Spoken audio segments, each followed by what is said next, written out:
You're listening to or watching the QC Step Podcast, a podcast to give you the information and the skills that you need to find a job, keep that job, and become a successful employee. My name is Corey Finneran, and welcome to the 31st episode of the QC Step Podcast. On this episode, I'm going to talk with you about how to handle an unexpected question during a job interview. But before I do that, let's take a look at this week's job leads.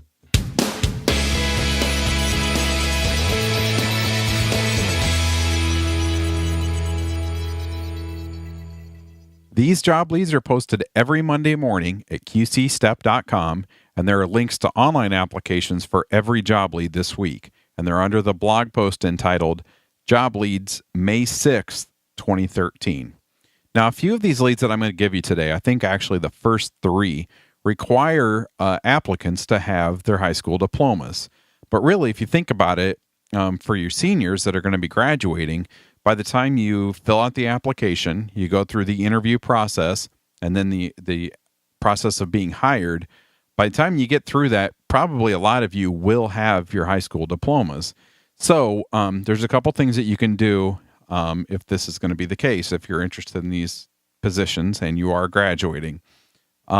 You'll probably want to follow up with the employer after you apply and let them know that you don't have your diploma right now, but you will be graduating on whatever date it is that your school is graduating, and let them know that, by the time you'd be able to start the job after that point.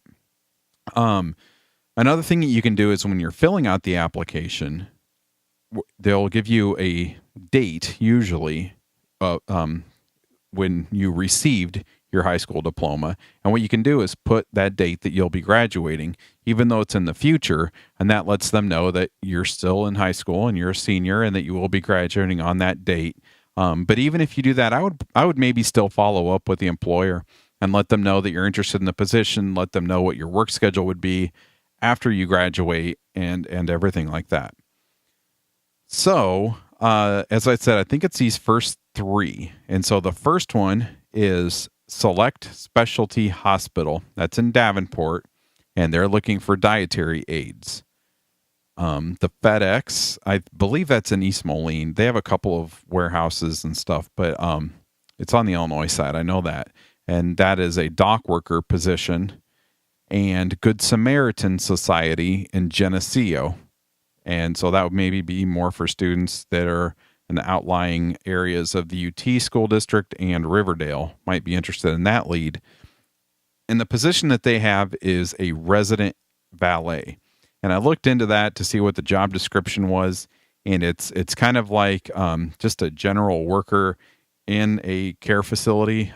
So it's maybe moving residents from one place to another, taking them to the cafeteria, things like that. And just kind of an attendant, I guess, would be another way to put it. So those three that I listed, those first three, those are ones that said that you need a high school diploma. The other job leads this week, there's two more. Old Chicago, that's over on the Iowa side. They're looking for dishwashers, bussers, and host/hostesses. And there's a link to the online application. And Kmart in Rock Island, they're hiring cashiers. And as I said, there's a link to that online application. So if you would like any more information on these job leads, or if you'd like help filling out the applications, the online applications, you can fill out the contact form that's at the bottom of this post, or the one that's at the bottom of the job leads post. That gets sent to me, and I'll answer whatever. If you have general questions about those positions, or questions about maybe a specific part of that application, I will help you with it. And if it's something that's more than that, I will probably pass it on to Gary or Carrie, whoever works in your school, and they'll be in contact with you to help you out.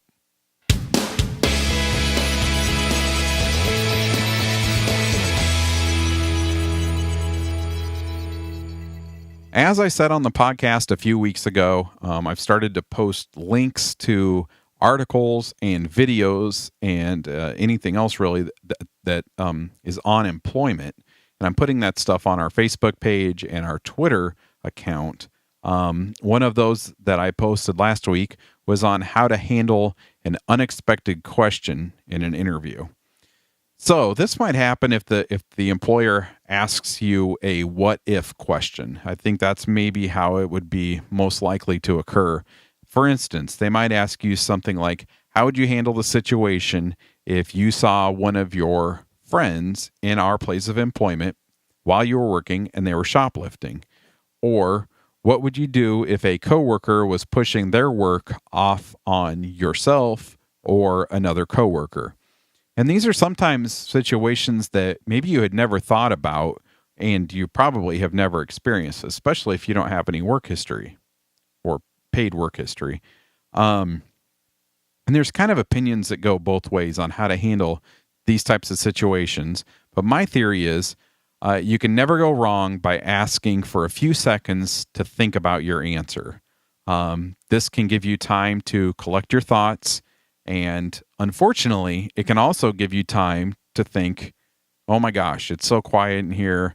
I have no idea what to say. What should I do? Oh, they think I'm an idiot. I'm taking too long. Oh, I'm never going to get this job.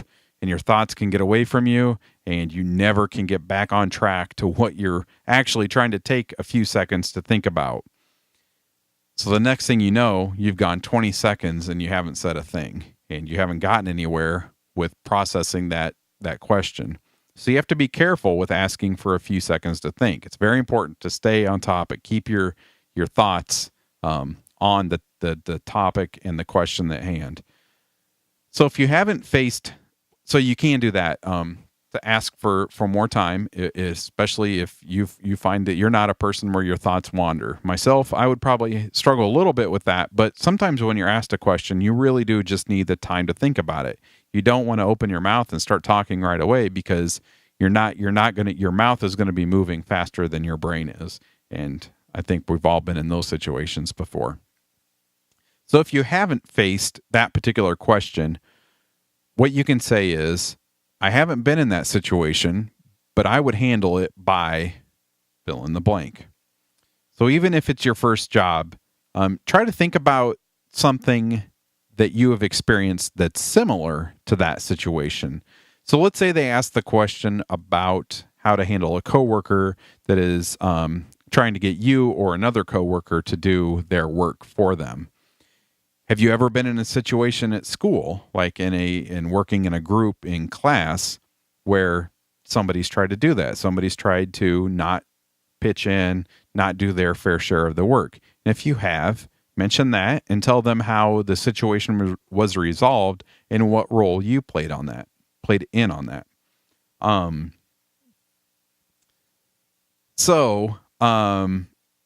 guess if you've taken a few seconds to think about your answer and you still can't seem to figure it out, my suggestion is just to be honest.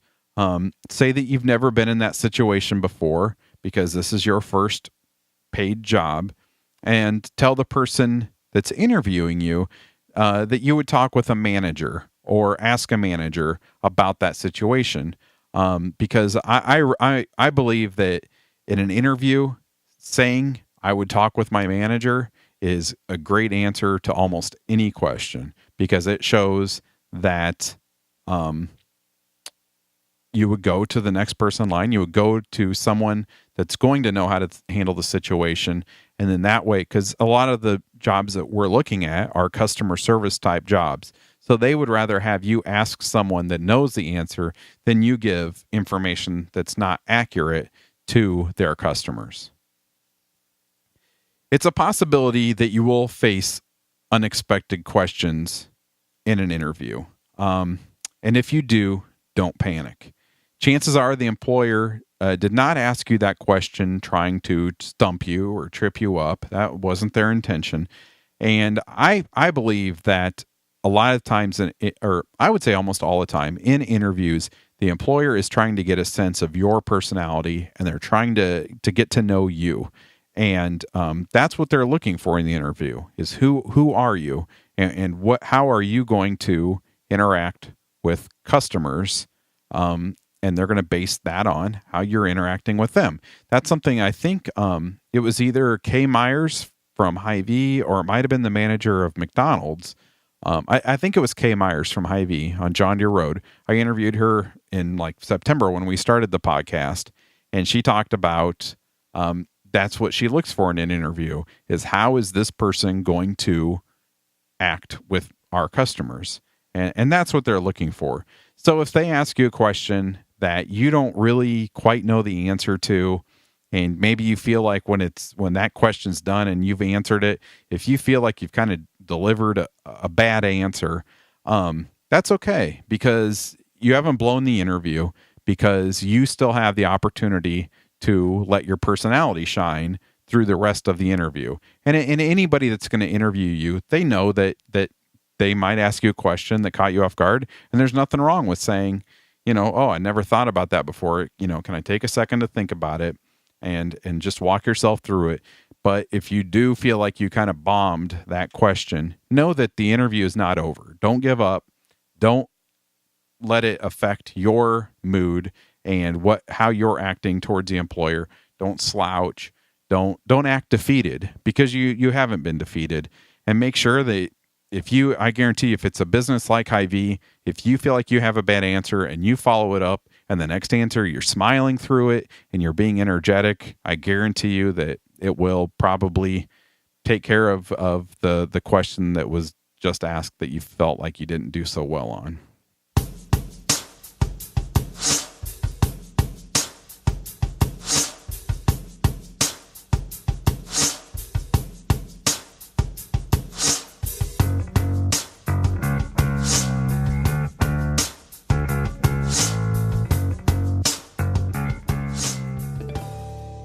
Well, that does it for this week's episode. Again, you can like us on Facebook or follow us on Twitter to see those articles and those videos that I mentioned earlier in the podcast. I'm posting them there. And I think there's a lot of good information that can help you find jobs and keep jobs, which is what the point of this podcast is. So thank you for listening and watching, and we will be back next week with another episode of the QC Step Podcast.